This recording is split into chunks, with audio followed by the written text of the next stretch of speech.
ദൈവാത്മാവിൻ്റെ പ്രേരണയിൽ രൂപപ്പെടുകയും വളർച്ച പ്രാപിക്കുകയും ചെയ്ത സമൂഹമാണ് മിശിഹാനുകരണ സന്യാസിനി സമൂഹം. കീറിയും വ്രണപ്പെട്ടുമിരിക്കുന്ന സമുദായ ശരീരത്തെ എങ്ങനെ സൗഖ്യത്തിലേക്ക് നയിക്കാനാകും? ഈ ചിന്തയിൽ നിന്നാണ് ഈ സമൂഹത്തിൻ്റെ തുടക്കം. ആധ്യാത്മികമായ ഉന്നതിയാണ് മാർ ഇവാനിയോസ് പിതാവ് ആഗ്രഹിച്ചത്. വൈദികരുടെ ഉയർച്ച സഭയുടെ ഉയർച്ചയാണെന്ന് മനസ്സിലാക്കി ശമാശന്മാരെ ഉന്നത വിദ്യാഭ്യാസം നൽകി നിലവാരമുള്ള വൈദികരാക്കുകയായിരുന്നു ആദ്യ ലക്ഷ്യം. ഭാരതത്തിൻ്റെ സുവിശേഷവൽക്കരണത്തെക്കുറിച്ച്, അതിൻ്റെ ആവശ്യകതയെക്കുറിച്ചുള്ള പലവിധ ചിന്തകൾ അദ്ദേഹത്തെ മഥിച്ചു.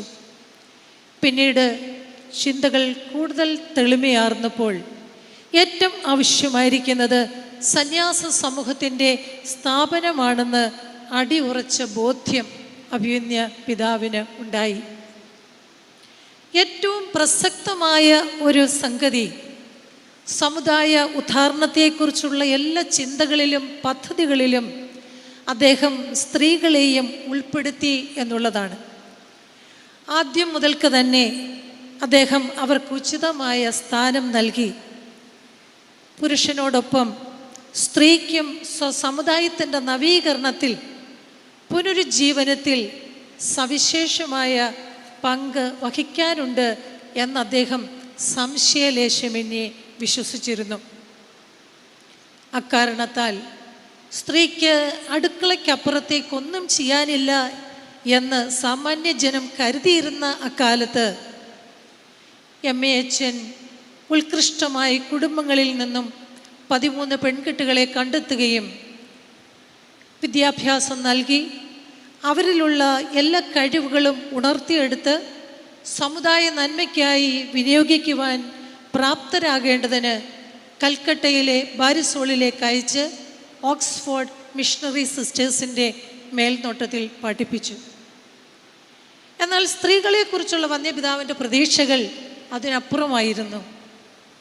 സഭയിൽ കൂടുതൽ ഉത്കൃഷ്ടമായി സേവനം ചെയ്യുവാൻ, ആയുസ് മുഴുവൻ ദൈവത്തിനായി സമ്പൂർണമായി സമർപ്പിച്ച് കന്യകകളായി ജീവിക്കുന്ന സ്ത്രീകൾക്ക് സാധിക്കും എന്നുള്ള വലിയ ബോധ്യം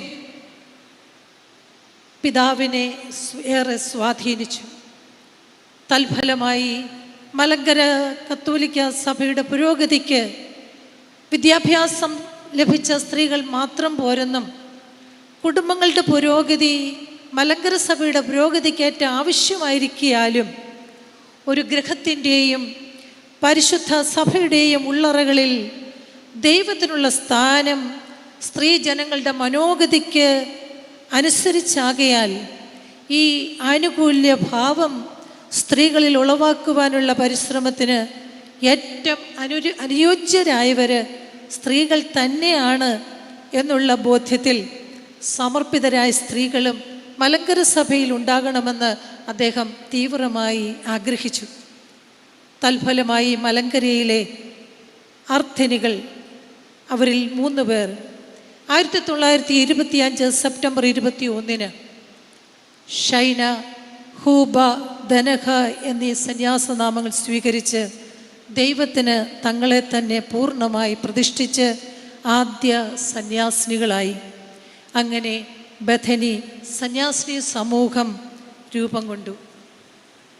സ്ത്രീത്വത്തിൻ്റെ ഏറ്റവും ഉദാത്തമായ ആവിഷ്കരണമാണ് സന്യാസം. ഈ സ്വയാവിഷ്കാരം സേവനത്തിനായുള്ള അനന്ത സാധ്യതകളും പ്രദാനം ചെയ്യുന്നു. മലങ്കര സഭയിൽ സ്ത്രീകൾക്കായുള്ള സന്യാസം നിഷിദ്ധമായി കണക്കാക്കിയിരുന്ന ഒരു കാലയളവിൽ ക്രാന്തദർശിയായി ആത്മീയ ആചാര്യനായി സ്ത്രീകൾക്ക് സന്യാസ സമർപ്പണത്തിലൂടെ സ്വയാവിഷ്കാരത്തിൻ്റെയും സേവനത്തിൻ്റെയും അനന്തമായ സാധ്യതകൾ തുറന്നു നൽകിയ വന്യപിതാവിൻ്റെ ദർശനങ്ങൾ പുനരൈക്യ പ്രസ്ഥാനത്തിലും മലങ്കര സുറിയാനി കത്തോലിക്ക സഭയുടെ ആരംഭത്തിലും വളർച്ചയിലും പങ്കുപറ്റുന്നതിന് സമർപ്പിതരെ ബലപ്പെടുത്തി എന്ന വസ്തുത നന്ദിപൂർവ്വം അനുസ്മരിക്കുന്നു. അതുകൊണ്ട് തന്നെ മലങ്കര സഭയുടെ ചങ്കാകുവാനും ദൈവസാന്നിധ്യത്തിൻ്റെ സ്വാംശീകരണമായി വളരുവാനും ദൈവസമ്പാദനം ജീവിതത്തിൻ്റെ ലക്ഷ്യമാക്കി തീർക്കുവാനും മലങ്കരയിലെ സന്യസ്തർക്ക് സാധിക്കുന്നു. സഭയുടെ വളർച്ചയ്ക്കും ആധ്യാത്മികമായ നവോത്ഥാനത്തിനുമായി അക്ഷീണം പ്രവർത്തിക്കുകയും സഭയുടെ ആധ്യാത്മികത അതിൻ്റെ തനിമയിൽ നിലനിർത്തിക്കൊണ്ട് കത്തോലിക്ക വിശ്വാസത്തിനും പാരമ്പര്യത്തിനും കൗദാശിക ജീവിതത്തിനും പ്രാധാന്യം നൽകി പരിപോഷിപ്പിക്കുന്നതിൽ ബഥനി എന്നും ശ്രദ്ധാലുവാണ്. കേരളത്തിനകത്തും ഭാരതത്തിലും ഭാരതത്തിന് പുറത്തുമായി വിവിധ ഭദ്രാസനങ്ങളായി 400ഓളം ഇടവകകളിൽ ബഥനി സന്യാസിനികൾ സഭയുടെ ശുശ്രൂഷകളിൽ പങ്കാളികളാകുന്നു എന്ന സന്തോഷം അറിയിക്കട്ടെ.